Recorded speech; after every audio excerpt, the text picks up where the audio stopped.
Sarah Martinez had always been different from other girls in her small Texas town. While her classmates spent their afternoons at cheerleading practice or shopping at the mall, she could be found at her grandfather's ranch, learning to shoot tin cans off fence posts with his old hunting rifle. Her grandfather, a veteran of the Korean War, recognized something special in his granddaughter's steady hands and unwavering focus. By the time Sarah turned 18, she could hit a target at 300 yards with iron sights, a skill that impressed even the most seasoned hunters in their rural community. Her grandfather often joked that she had inherited his Marine blood, though he never expected her to take those words so seriously. When Sarah announced her intention to enlist in the Marine Corps, her parents were shocked, but her grandfather simply nodded with pride in his weathered eyes. The journey to Marine Corps Recruit Depot Paris Island was Sarah's first time leaving Texas. As the bus pulled through the gates, she felt a mixture of excitement and nervousness churning in her stomach. The other female recruits seemed just as uncertain, but Sarah carried herself with the quiet confidence her grandfather had instilled in her during those long afternoons at the ranch. Boot camp tested every aspect of Sarah's physical and mental strength. The drill instructors pushed the recruits beyond their perceived limits, breaking them down only to build them back up as Marines. Sarah excelled in marksmanship training, consistently scoring among the highest in her platoon. Her drill instructors noticed her natural ability with a rifle. But they also observed something else in the young recruit from Texas, an unshakable determination that set her apart from her peers. During the final weeks of boot camp, Sarah learned about the Scout Sniper School. The program was legendary within the Marine Corps, known for producing some of the most skilled marksmen in the military. However, there was one significant barrier that seemed insurmountable. The school had never accepted a female Marine. The official policy stated that women were not permitted in combat roles, and sniper positions were classified as such. Despite this restriction, Sarah's marksmanship scores caught the attention of Gunnery Sergeant Rick Thompson, a seasoned sniper instructor who had served multiple tours in Afghanistan and Iraq. Thompson had seen thousands of Marines come through the rifle range. But Sarah's natural ability reminded him of only a handful of exceptional shooters he had encountered in his 20-year career. After graduation from boot camp, Sarah was assigned to Camp Pendleton in California, where she continued to distinguish herself during advanced training. Her shooting scores remained consistently perfect, and she demonstrated an intuitive understanding of ballistics and wind reading that typically took years to develop.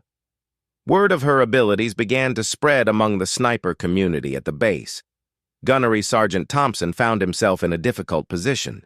He believed that Sarah possessed the raw talent to become an exceptional sniper, but military regulations prevented him from recommending her for the school.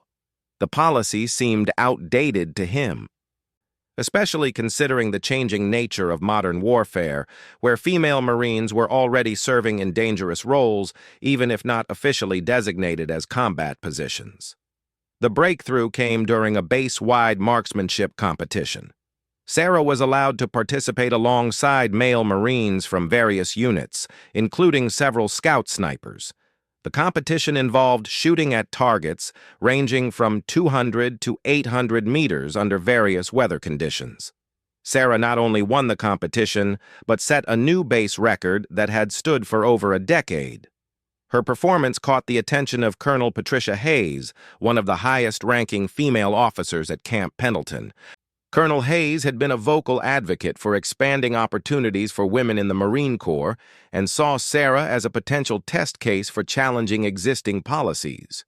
However, she knew that any attempt to get Sarah into Scout Sniper School would face significant resistance from traditionalists within the Corps. Behind the scenes, discussions began among senior officers about the possibility of allowing Sarah to attend an abbreviated version of the sniper course as a pilot program. The idea was controversial, with some arguing that it would compromise the integrity of the school, while others saw it as a necessary step toward modernizing the Marine Corps. Gunnery Sergeant Thompson volunteered to mentor Sarah unofficially, providing her with advanced marksmanship techniques and fieldcraft skills during her off-duty hours. These sessions took place at a remote section of the rifle range, away from the scrutiny of other Marines who might object to a female receiving specialized sniper training. During these training sessions, Sarah learned about camouflage and concealment, range estimation, and the mental aspects of precision shooting. Thompson was impressed by her ability to remain motionless for hours at a time, and her natural understanding of how environmental factors affected bullet trajectory. She absorbed information like a sponge and consistently demonstrated improvement in every area. The unofficial training continued for several months, with Sarah's skills advancing rapidly under Thompson's guidance. However, word of these sessions eventually reached other instructors at the Scout Sniper School, creating tension within the sniper community. Some viewed Thompson's actions as inappropriate and potentially damaging to the school's reputation. The situation came to a head when Sergeant Major James Rodriguez, the senior enlisted advisor for the Scout Sniper School, confronted Thompson about his activities with Sarah. Rodriguez was a traditionalist who believed that the school's standards and policies existed for good reasons and should not be compromised for any individual, regardless of their abilities. The confrontation between Thompson and Rodriguez became heated, with Rodriguez threatening to report Thompson's activities to the base commander. Thompson argued that Sarah's abilities were exceptional, and that the Marine Corps was wasting valuable talent by excluding her from sniper training based solely on her gender. Unknown to both men, Colonel Hayes had been monitoring the situation and saw an opportunity to push forward with her plan to get Sarah into the Scout Sniper School. She arranged a meeting with the base commander, presenting Sarah's competition scores and training records as evidence that exceptional circumstances warranted exceptional measures. The base commander, Colonel Robert Mitchell, found himself caught between competing pressures. On one hand, he recognized Sarah's obvious talent and understood the political benefits of being seen as progressive on gender integration issues. On the other hand, he was concerned about the potential backlash from within the Marine Corps if the experiment failed, or if it was perceived as lowering standards. After weeks of deliberation, Colonel Mitchell made a decision that would change Sarah's life forever. He authorized her to attend a modified version of Scout Sniper School, with the understanding that she would need to meet the same physical and marksmanship standards as male students. The decision was kept quiet, with only a select few officers and instructors aware of the arrangement. Sarah received the news during what she thought was a routine meeting with her company commander. When she was told that she would be attending Scout Sniper School, she initially thought it was a joke. The reality of the situation took several minutes to sink in, and when it did, she felt a mixture of excitement and overwhelming pressure. The weight of expectations was enormous. Sarah understood that her performance would likely determine whether other women would have similar opportunities in the future. She was not just representing herself, but potentially opening doors for an entire generation of female Marines who dreamed of serving in specialized roles. Preparation for the school became Sarah's singular focus. She increased her physical training, spending extra hours in the gym and on running trails to ensure she could meet the demanding physical requirements. She studied field manuals and ballistics charts until she could recite complex formulas from memory. Every aspect of her preparation was scrutinized and perfected. The night before reporting to Scout Sniper School, Sarah called her grandfather back in Texas. She told him about the opportunity and the challenges she would face. His response was simple but powerful. He reminded her that she had been preparing for this moment her entire life, and that he believed in her abilities completely. As Sarah lay in her bunk that night, she thought about the journey that had brought her to this point. From shooting tin cans on her grandfather's ranch to competing with the best marksmen in the Marine Corps, every step had been building toward this opportunity. She knew that the next several weeks would test every aspect of her abilities and determination. The pressure was unlike anything she had ever experienced. But Sarah felt ready for the challenge. She had spent her entire life proving that she was capable of achieving things that others thought were impossible. Scout Sniper School would simply be the next mountain to climb, and she was determined to reach the summit no matter what obstacles lay ahead. The morning Sarah reported to Scout Sniper School, the California air was crisp and filled with tension. She arrived at the designated building 30 minutes early, as was her habit, and found herself standing outside a nondescript concrete structure that housed one of the most elite training programs in the military. Her dress uniform was immaculate, her bearing confident, but inside her stomach churned with nervous energy. Gunnery Sergeant Thompson met her at the door, his expression carefully neutral.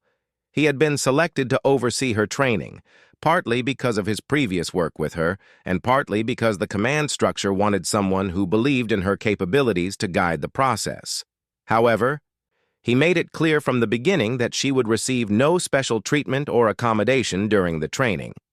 The first surprise came when Sarah entered the classroom and found herself alone. Unlike regular Scout Sniper School classes that typically included 8 to 12 students, her training would be conducted individually. This decision had been made partly for security reasons, to minimize the attention her presence might attract, and partly because the instructors wanted to focus entirely on her performance without the complications that might arise from training alongside male students. Chief Instructor Master Sergeant David Chen outlined the modified curriculum that had been designed specifically for Sarah's training. While it covered all the essential elements of the standard Scout Sniper course, it would be compressed into 6 weeks instead of the usual 8. This meant that the pace would be even more demanding than normal, requiring Sarah to absorb and master complex skills at an accelerated rate. The academic portion of the training began immediately with intensive study of ballistics, meteorology, and range estimation. Sarah found herself immersed in mathematical calculations that determined how factors like temperature, humidity, and wind speed affected bullet trajectory over long distances. The precision required was extraordinary. At 800 meters, a small miscalculation could mean the difference between hitting a target and missing completely. Master Sergeant Chen was known throughout the sniper community for his exacting standards and encyclopedic knowledge of long-range shooting. He had trained hundreds of snipers during his career, and his methods were both feared and respected. Sarah quickly learned that Chen would accept nothing less than perfection in every aspect of her performance, from the way she calculated firing solutions to how she cleaned her rifle. The first week focused heavily on marksmanship fundamentals, even though Sarah had already demonstrated exceptional shooting ability. Chen explained that natural talent was only the foundation. Becoming a true sniper required understanding the science behind every shot. Sarah spent hours learning about different ammunition types, how rifle barrel harmonics affected accuracy, and the subtle art of reading wind patterns across varying terrain.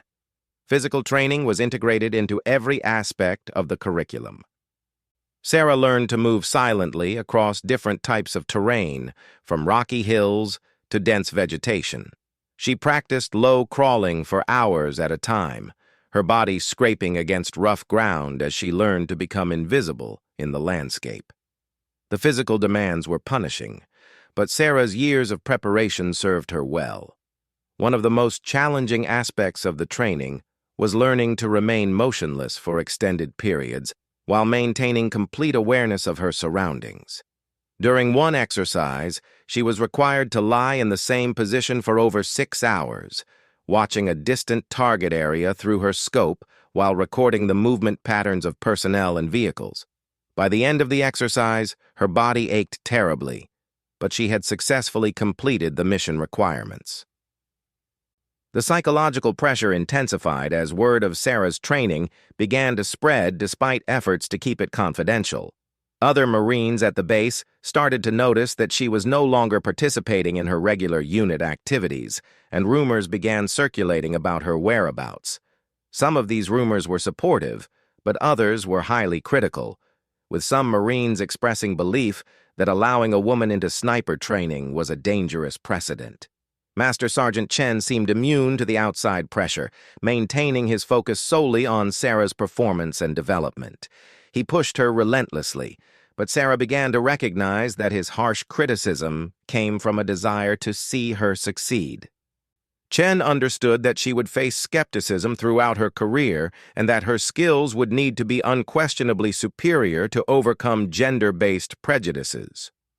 The stalking exercises proved to be among the most difficult challenges Sarah faced. These exercises required her to move undetected across open terrain while instructors with binoculars searched for any sign of movement. A single mistake, a glint of light off her scope, an unnatural shadow, or even the slightest movement would result in immediate failure. Sarah failed her first 2 attempts, but Chen's patient instruction helped her understand the subtle techniques needed to become truly invisible. As the training progressed, Sarah's confidence grew, but so did the stakes. She learned that several senior officers were monitoring her progress closely, and that her success or failure would likely influence future policies regarding women in combat roles. The pressure was enormous, but Sarah found strength in remembering her grandfather's teachings about perseverance and mental toughness. The weapon systems training introduced Sarah to rifles and optics far more sophisticated than anything she had previously used. She learned to operate in various lighting conditions, from bright daylight to complete darkness using night vision equipment. Each weapon system had its own characteristics and quirks, and mastering them required both technical knowledge and countless hours of practice. Communication and observation skills formed another crucial component of the training. Sarah learned to accurately describe targets and terrain features using military terminology, to call for fire support when necessary, and to work effectively with spotter teams. These skills were just as important as marksmanship ability because snipers often served as the eyes and ears for larger military operations. The psychological evaluation aspect of the training proved unexpectedly challenging. Sarah underwent extensive testing to determine her suitability for the mental demands of sniper operations. The evaluations included stress tests, psychological profiling, and scenario-based assessments designed to measure her ability to make life-and-death decisions under extreme pressure. During the 4th week of training, an incident occurred that tested not only Sarah's skills but also her resolve. While conducting a field exercise, she encountered a group of male Marines from another unit who had discovered her training location. Their comments were crude and demeaning, questioning both her abilities and her right to be there. Sarah maintained her composure and continued with her mission, but the encounter shook her confidence temporarily. Master Sergeant Chen addressed the incident directly, using it as a teaching moment about the additional challenges that female snipers might face in operational environments. He emphasized that her response to such situations would be just as important as her marksmanship skills in determining her success as a sniper. The advanced fieldcraft training pushed Sarah to her physical and mental limits. She learned to construct hide sites that could conceal her presence for days at a time, to navigate using only natural landmarks, and to estimate ranges accurately without the aid of modern technology. These old-school skills were considered essential because electronic equipment could fail at critical moments. Weather training presented unique challenges as Sarah learned to operate effectively in various environmental conditions. She practiced shooting in rain, wind, and extreme temperatures, adjusting her techniques to compensate for how different conditions affected her equipment and ammunition performance. The training was conducted at different times of day and night to simulate the unpredictable nature of real-world operations.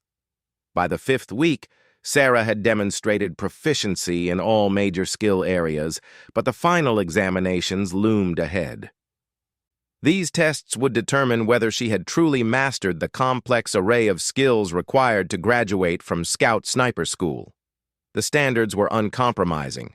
A single failure in any critical area would result in dismissal from the program.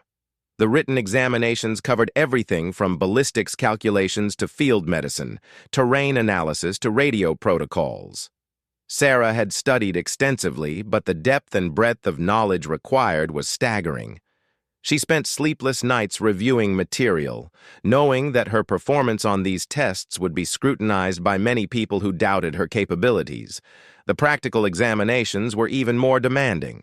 Sarah would be required to demonstrate her skills in realistic scenarios that simulated actual combat conditions. These exercises would test her ability to integrate all the training she had received and perform effectively under the intense pressure that characterized real sniper operations. As the final week approached, Sarah felt a mixture of confidence and apprehension. She had worked harder than ever before in her life and believed she was prepared for the challenges ahead. However, she also understood that graduating from Scout Sniper School was only the beginning. Her real test would come when she was deployed to prove herself in actual operational environments. The night before her final examinations, Sarah received an unexpected visit from Colonel Hayes, who had been instrumental in arranging her opportunity to attend the school. The colonel's message was simple but powerful. Regardless of the outcome, Sarah had already accomplished something historic by completing the training. However, she also emphasized that Sarah's performance on the final tests would determine whether other women would receive similar opportunities in the future. Sarah spent that evening cleaning and preparing her equipment, following the meticulous routines that had been drilled into her during the training. Every detail mattered, from the precision of her rifle's zero to the organization of her field gear. As she worked, she thought about the journey that had brought her to this point and the significance of what she was attempting to accomplish.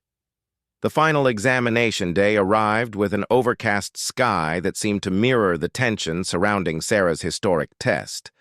She had awakened before dawn, as had become her routine, and spent the early morning hours in quiet preparation.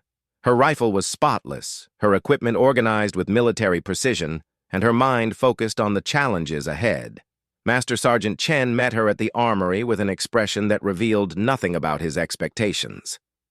Over the past 6 weeks, he had pushed Sarah harder than any student he had ever trained, partly because he understood the significance of her success or failure. As they walked to the testing area, he offered only brief words of encouragement, reminding her to trust her training and execute with the precision she had demonstrated throughout the course. The first phase of the final examination was a comprehensive marksmanship test that would push Sarah's shooting skills to their absolute limits. The course was designed with targets at various distances, from 300 to 1,000 meters, each presenting unique challenges related to wind, elevation, and lighting conditions. Sarah would have only one shot at each target, with no opportunity for sighting rounds or corrections.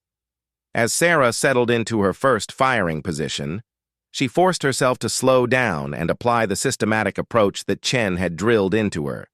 She carefully analyzed the wind conditions, noting how the vegetation moved at different distances and how thermal currents might affect her bullet's path. The first target was positioned at 400 meters, partially concealed behind natural cover that left only a small portion exposed. Her first shot struck the target center mass, earning approving nods from the evaluating instructors. However, Sarah knew that this was just the beginning, and the difficulty would increase dramatically with each subsequent target. The second target, located at 600 meters, required her to account for a significant crosswind that was gusting unpredictably across the range. Sarah spent nearly 5 minutes analyzing the wind pattern before taking her shot. She identified a moment when the wind seemed to stabilize and squeezed the trigger with the smooth, consistent pressure that had become second nature to her. The bullet found its mark, but she noticed that it struck slightly lower than her point of aim, indicating that she had slightly miscalculated the effects of the temperature and humidity. The longest shot of the examination was at 1,000 meters, a distance that tested the absolute limits of both her equipment and skills. At this range, factors like the Earth's rotation and the bullet's flight time became significant variables in the calculation. Sarah had practiced this shot numerous times during training, but the pressure of the final examination made every calculation feel more critical. The target was a steel silhouette barely visible to the naked eye, positioned on a ridge that created complex wind patterns. Sarah used her spotting scope to study the terrain carefully, identifying indicators that would help her read the wind at various points along the bullet's path. She made minute adjustments to her scope settings, accounting for the atmospheric conditions and the specific ballistics of her ammunition. When she finally took the shot, there was a long moment of silence before the distant ring of steel indicated a successful hit.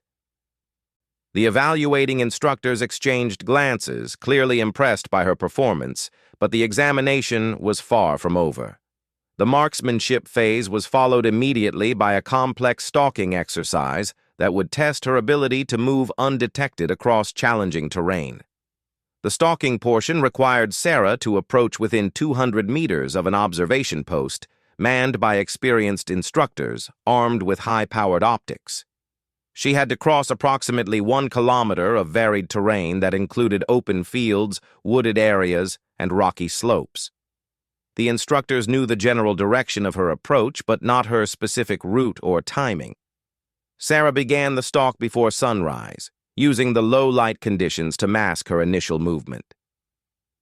She had studied the terrain extensively and identified what she believed was the optimal route, but she knew that flexibility would be essential as conditions changed throughout the exercise.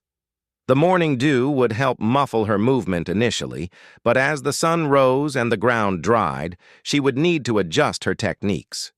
The first phase of the stalk went smoothly as Sarah moved through a wooded area that provided excellent concealment. She maintained a slow, steady pace, pausing frequently to observe the instructor positions and ensure that she remained undetected. Her camouflage was carefully applied, and she had added natural vegetation to break up her outline and blend with the surroundings. The most challenging section came when Sarah had to cross an open field that offered minimal natural concealment. She spent nearly an hour studying the terrain and the instructor positions before beginning this critical phase of the movement. Using a technique called the sniper crawl, she moved inches at a time, her body pressed flat against the ground and her movement timed to coincide with natural distractions like wind gusts. Halfway across the field, Sarah noticed one of the instructors scanning her area with binoculars. She immediately froze, controlling her breathing and remaining absolutely motionless for nearly 20 minutes until the instructor shifted his attention elsewhere. The mental discipline required to remain motionless while insects crawled across her face and the ground pressed into her body was extraordinary. But Sarah had been prepared for such challenges. The final approach to the target area required Sarah to negotiate a rocky slope that would bring her within the required distance of the observation post. She used the natural terrain features to mask her movement, timing her advances to coincide with moments when the instructors were looking in other directions. Her heart rate remained steady despite the intensity of the situation, a testament to her mental training and preparation. When Sarah reached her final firing position, she was exactly 198 meters from the target, well within the required distance. She had successfully completed the stalk without being detected, but the exercise was not yet finished. She now had to identify and engage specific targets within the observation post, while remaining concealed from the instructors who were actively searching for her position. Using her rifle scope, Sarah carefully studied the target area and identified the designated targets among the various objects and personnel. The precision required was extraordinary. She had to distinguish between legitimate targets and protected personnel while accounting for the various range and environmental factors that would affect her shots. Each target identification had to be called in to the exercise controllers before she could engage. Sarah's first shot was at a target positioned 250 meters away, partially concealed behind sandbags. She had calculated the range precisely and accounted for the slight upward angle of the shot. Her bullet struck the target dead center, but the sound of the shot immediately triggered intense counter-surveillance efforts by the instructors who began searching for her firing position. The second target required a more complex shot at 320 meters, with a significant crosswind that had developed as the morning progressed. Sarah waited patiently for a lull in the wind before taking her shot, and once again achieved a perfect hit. However, she knew that the instructors were now focused intensely on locating her position, and remaining undetected was becoming increasingly difficult. The final target of the exercise was positioned at an extreme angle that required Sarah to reposition slightly within her hide sight. The movement was minimal, but it carried significant risk of detection. She waited for the instructors to focus their attention on a different area before making the subtle adjustment, then lined up her final shot with meticulous care. Her last shot was perhaps the most challenging of the entire exercise, requiring her to engage a target at 380 meters while compensating for both wind and the effects of shooting at a steep downward angle. The ballistic calculations were complex, but Sarah's training had prepared her for such challenges. Her shot struck the target precisely where intended, completing the engagement phase of the exercise. The extraction from her firing position proved to be as challenging as the approach had been. Sarah had to withdraw from the area without being detected by instructors who were now actively searching for any sign of her presence. She used the same patient, methodical approach that had brought her to the target area, moving only when conditions were favorable and remaining motionless when discovery seemed possible. The final phase of Sarah's examination was a comprehensive written test that covered every aspect of sniper operations, from ballistics calculations to field medicine, communication protocols to mission planning. The test was designed to ensure that graduating snipers possessed not just marksmanship skills, but also the broad knowledge base required for independent operations in complex environments. Sarah approached the written examination with the same methodical preparation that had characterized her entire training experience.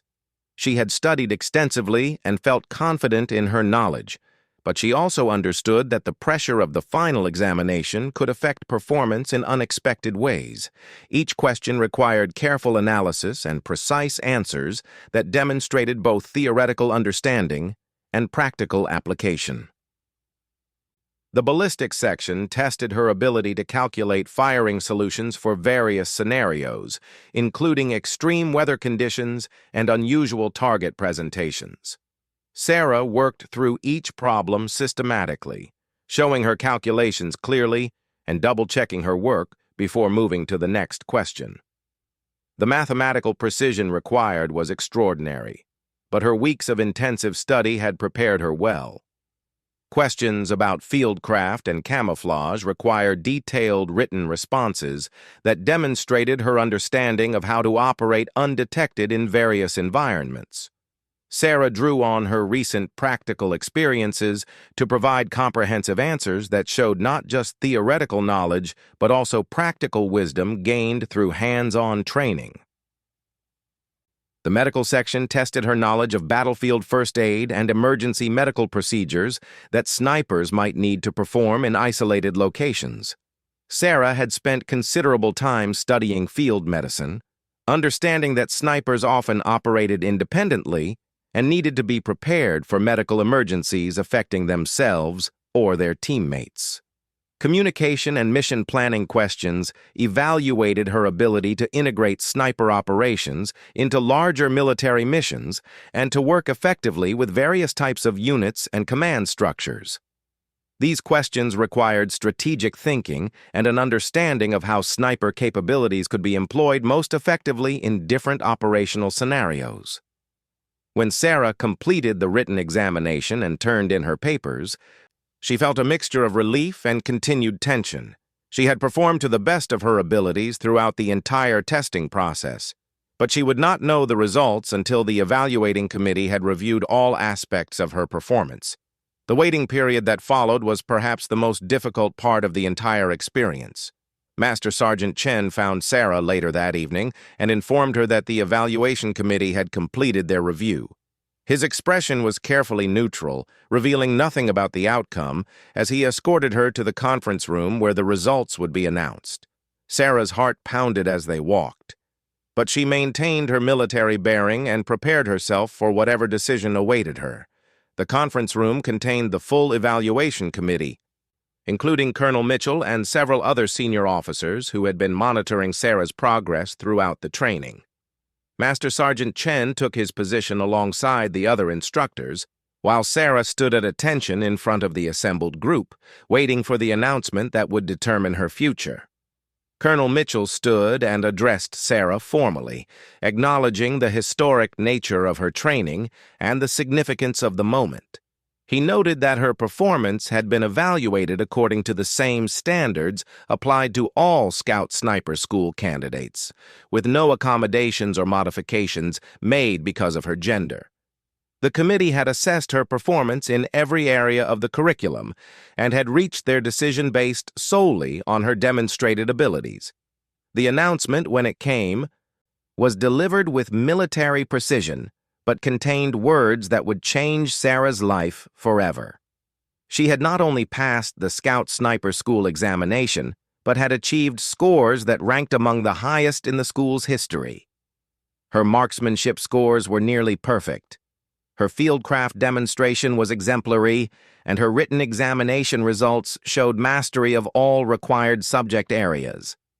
However, the moment of triumph was tempered by the realization that graduating from the school was only the beginning of a much larger challenge. Sarah would now face the task of proving herself in operational environments where her skills would be tested under real-world conditions. The success she had achieved in training would need to be validated through actual performance in the field. As the formal announcement concluded and the assembled officers congratulated Sarah on her achievement, she thought about her grandfather back in Texas, who had first taught her to shoot. She knew he would be proud of what she had accomplished, but she also understood that her real work was just beginning. The steel target that bore the marks of her training shots would soon be replaced by the far more serious challenges of actual military operations.